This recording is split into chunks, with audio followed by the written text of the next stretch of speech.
9:15 తొక్కలే. అమ్మో 9:15 అయిందంటే మా తొక్కలో కాడంతా ప్యాకెట్ మొదలు చేస్తుంటారు. తొక్కలో ఇలా నిద్రపోయానంటే ఏమే తక్కువ ఏమిటి అమ్మేద వ్రతం చేస్తుందట.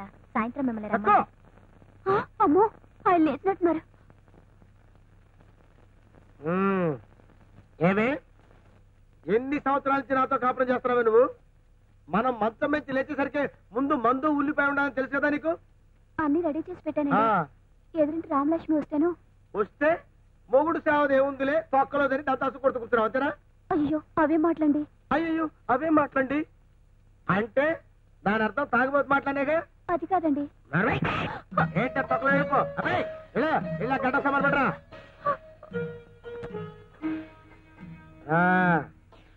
ఏంట్రా ఏం చేస్తున్నారా? Very good. బాగా చదువుకొని ఫ్యూచర్ లో నాతో తాగిపోతావాలి. ఏంట తొక్కలకు రాయ్.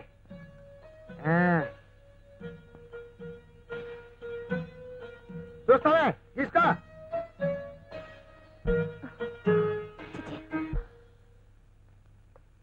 ఏంటంటే మీరు చేసిన పని? గడ్డం చేశాను. సిగ్గు లేదు దేనికి? ఇలాంటి పనులు చేయడానికి. చేయికేం చేయను? ఎదురు తిరగండి. తంటారు. తిరగబడి తన్నండి. ఆయన మగాడు, పైగా మొగుడు. అయితే ఏంటండి? మొగుడు తిట్టినా కొట్టినా చంపినా భరిస్తూ వాడి కాళ్ళ దగ్గర ఎందుకు పడి ఉండాలి? తిండి కోసమా? తోడు కోసమా? నీడ కోసమా? బిడ్డల కోసమా? దేనికోసం? దీనికోసం.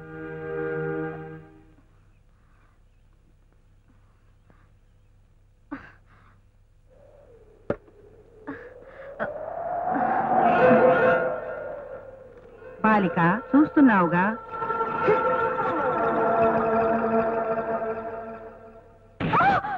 ఏమే నేనేమన్నా తాగటానికి అడిగానా, వ్యభిచారం చేయడానికి అడిగానా? ఏదో సరదాగా ప్యాకెట్టం కోసం అడిగాను. ఇదిగో నువ్వు ఎక్కడి నుంచి తెస్తావో ఎలా తెస్తావో నాకు తెలీదు. ముందెళ్ళి డబ్బు పట్రా. మా అమ్మాయిని ఎందుకు ఎలా కొడుతున్నారు? ఏం తప్పు చేసిందని? తప్పు చేసింది అది కాదు మీరు. అసలు దాన్ని కంటమే మీరు చేసిన మొదటి తప్పు. కంటే కన్నారు, దట్ ఈజ్ యువర్ ఎంజాయ్మెంట్. దాన్ని నాకు కట్టబెట్ట మీరు చేసిన రెండో తప్పు. ఏదో పెద్ద సుఖపెట్టట్టు నన్ను ఈ ఇంటి ఇల్లరకట్టలు చేయటం మీరు చేసిన మూడో తప్పు. ఇన్ని తప్పులు చేసినందుకు ముందు అసలు మిమ్మల్ని తనాలి. కావాలంటే నన్ను కొట్టండి, అంతేకాని చెయ్యొదలవే. ఏమండి, మీరింట్లో నుంచి ఏ సామాన్ పట్టుకెళ్ళి అమ్మేసినా ఎప్పుడు కాదలేదు. ఇది మాత్రం పట్టుకెళ్ళకండి, దీన్ని తెచ్చకండి. పెంచలే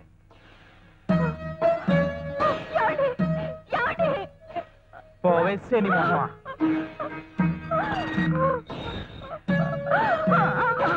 ఏడ్చే లాభం.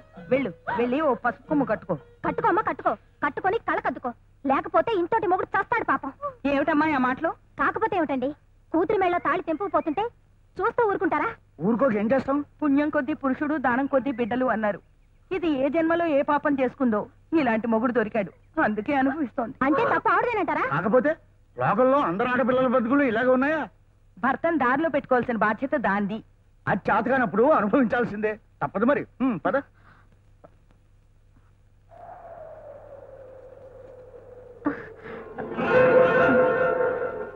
బాలిక చూస్తున్నావుగా, ఆడదానికి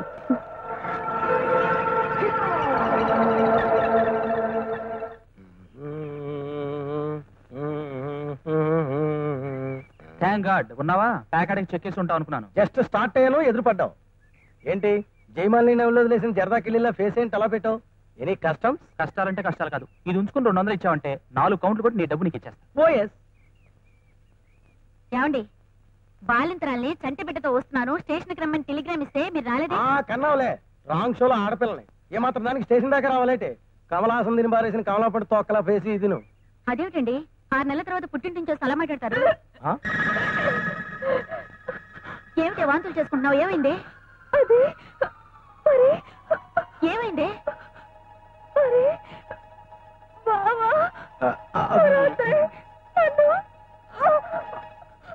ఏమండి, ఏమిటిది? నేను ఊరికెళ్తే మీరు హోటల్ తిండి తినలేరని, మీ ఆరోగ్యం పాడవుతుందని మా చెల్లెల్ని ఇక్కడ ఉంచెళ్తే దాని జీవితం నాశనం చేస్తారా? ఏం చేయమంటావు? నువ్వు పురిటికెళ్ళి 10 రోజుల వరకు మూడెంకేసుకుని సింగిల్ గానే పడుకున్నాను. ఓ రోజు స్విమ్మింగ్ డ్రెస్ లోను దివ్య భారతలా నీ చెల్లెలు నా కంటికి ఆనేసింది. ఎమోషన్ వచ్చేసింది, తట్టుకోలేక కమిట్ అయిపోయాను. ఎలాగూ కమిట్ అయిపోయాను కదని కంటిన్యూ అయిపోతున్నాను. మీరు చేసిన తప్పే నేను చేస్తే చెప్పించి కొడతాను. నేను మగాన్ని, నా ఇష్టం వచ్చినట్టు చేస్తాను. అయితే దీని ప్రతి కావాలి. ఏం కావాలంటే నీ మెడలో పడేసినట్టు దాని మెడలోనూ లైసెన్స్ బిల్ తగిలించేస్తాను. సైలెన్స్ గా ఇద్దరు పడదండి. రాత్రి మల్లెపూలు తెస్తాను. ఏమిటండి మీ ఆయన అలా వెళ్ళిపోతుంటే చూస్తూ ఊరుకుంటారే? ఊరుకోక ఏం చేయమంటావమ్మా? మీ చెల్లెల జీవితం పాడు చేయడం ఒక నేరం, భార్యగా రెండో పెళ్లి చేసుకోవడం మరో నేరం. పోలీస్ కంప్లైంట్ ఇచ్చి అతన్ని జైలుకు పంపిద్దాం రండి. ఆయన్ని జైలుకు పంపిస్తే మేము రోడ్డును పెడతాం. ఒక మగవాడు అంటుంటేనే మా బతుకులు ఇలా ఏడ్చాయి. అది కూడా లేకపోతే మా బతుకులు ఊరెమ్మడి బతుకులు అయిపోతాయమ్మా.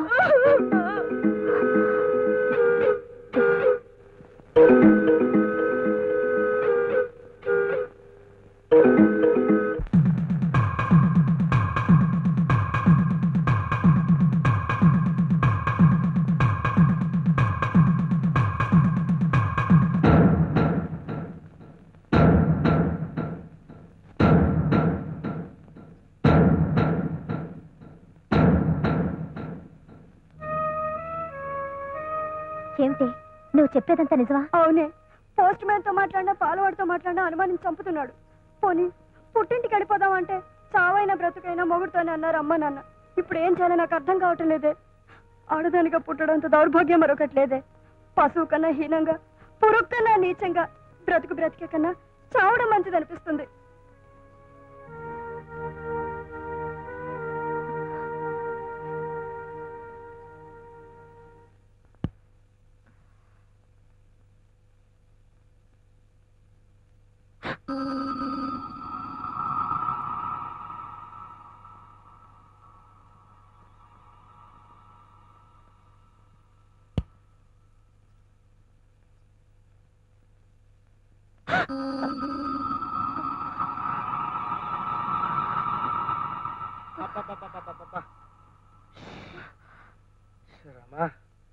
తొందర ముఖ్యమే ఉండవయ్యా, చెప్పులో నిప్పులాగా ఇక్కడ మండిపోతుంది. మాట మాది. ఇదిగా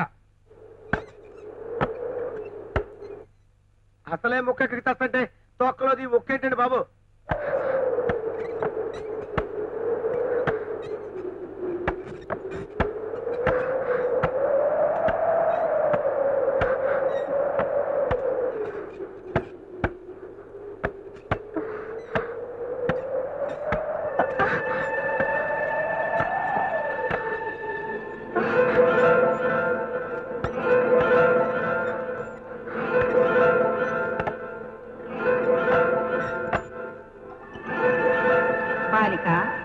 చూస్తున్నావుగా, ఆడదానికి మొగుడంటే భయం, మామంటే భయం, బావంటే భయం, చివరికి తండ్రన్నా తమ్ముడన్నా కన్న కొడుకన్నా భయమే. దానికి కారణం మగాడు. వాడికి సరైన బుద్ధి చెప్పాలంటే వెంటనే బయలుదేరి నా దగ్గరకు రా. విశాఖపట్టణానికి తూర్పు దిశగా 25 మైళ్ళ దూరంలో రోడ్డుకు ఆనుకుని ఒక పెద్ద లోయ ఉంటుంది. దాన్ని ఆనుకుని ఒక కొండ ఉంటుంది. అక్కడి నుంచి ఓ 100 అడుగులు ముందుకొచ్చి చూస్తే తెల్లటి రాళ్లు గల ఒక వాగు కనిపిస్తుంది. ఆ వాగు గుండా 1 మైలు దూరం వస్తే నల్లటి రాళ్లు, దాన్ని ఆనుకుని ఒక పెద్ద గుహ. అదే నా నివాసం. వచ్చి కలుసుకో.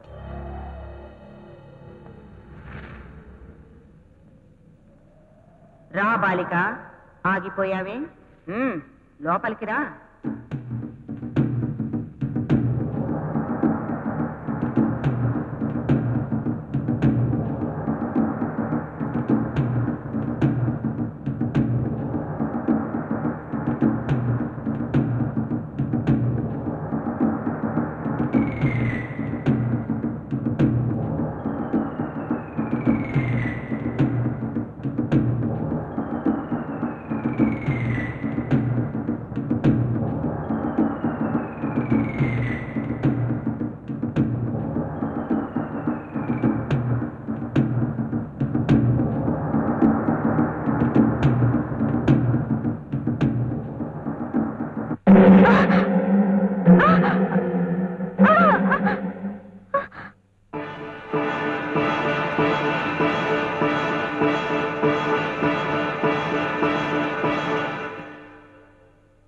భయపడకు, దగ్గరకురా.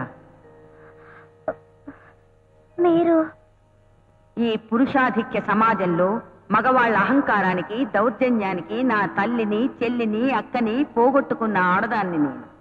వాడు నా శిష్యుడు చిదంబరానంద స్వామి. నన్ను ఇక్కడికి ఎందుకు రమ్మన్నారు? మగవాళ్ల దౌర్జన్యాన్ని, దురహంకారాన్ని అరికట్టాలనే నాలాంటి ఆడదానివి కనుక నేను చెయ్యాలనుకున్న పని నీ చేత చేయిద్దామని. ఏమిటా పని? మగజాతి మీద కసితో నా 13వ ఏటనే ఇక్కడికి వచ్చి ఎన్నెన్నో పరిశోధనలు చేసి మగజాతికి బుద్ధి చెప్పగల ఒక దివ్యౌషధాన్ని తయారు చేశాను. దాన్ని నీకు ప్రసాదిస్తాను. చిదంబరా, అమ్మవారి సన్నిధిలో ఉన్న ఆ జంబలకడి పంబనీటి తీసుకురా. అంబ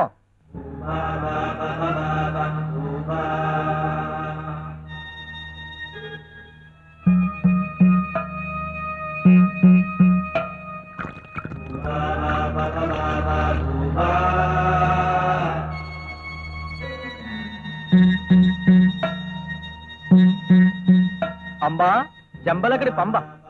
ఆ బాలికకు ఇవ్వు. అంబ, జంబలకడి పంబ. ఆ జంబలకడి పంబని తీసుకువెళ్లి మంచినీటిలో కలిపి ఆడ మొగ తేడా లేకుండా అందరికీ పట్టించు. పట్టిస్తే ఏం జరుగుతుంది? నువ్వు నేను కోరుకునేది సిద్ధిస్తుంది.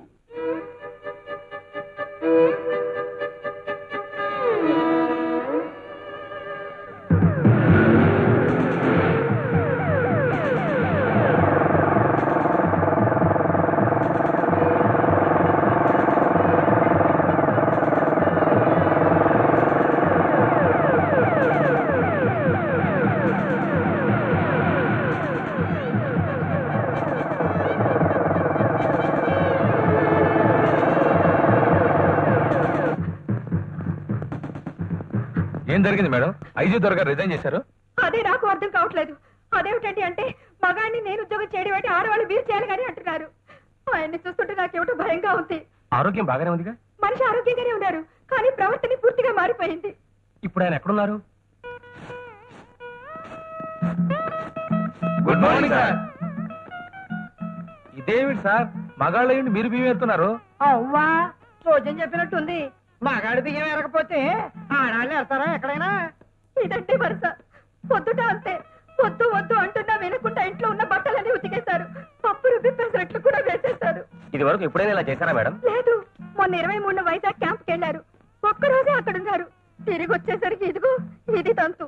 అయితే వైజాగ్ లోనే ఏదో జరుగుండాలి. ఐజీ గారు కూడా ఇంకా వైజాగ్ ఎవరెళ్ళారు? PA Kondalarao sir. Sir sir sir, Kondalarao కూడా రిజైన్ చేశారు సార్. వాట్? అవును సార్. ఏమిటో కనుక్కుందామని వాళ్ళ ఇంటికి వెళ్తే ఒక చేత్తో వంట చేస్తూ రెండో చేత్తో పెళ్ళానికి పేరు చూస్తున్నారు సార్.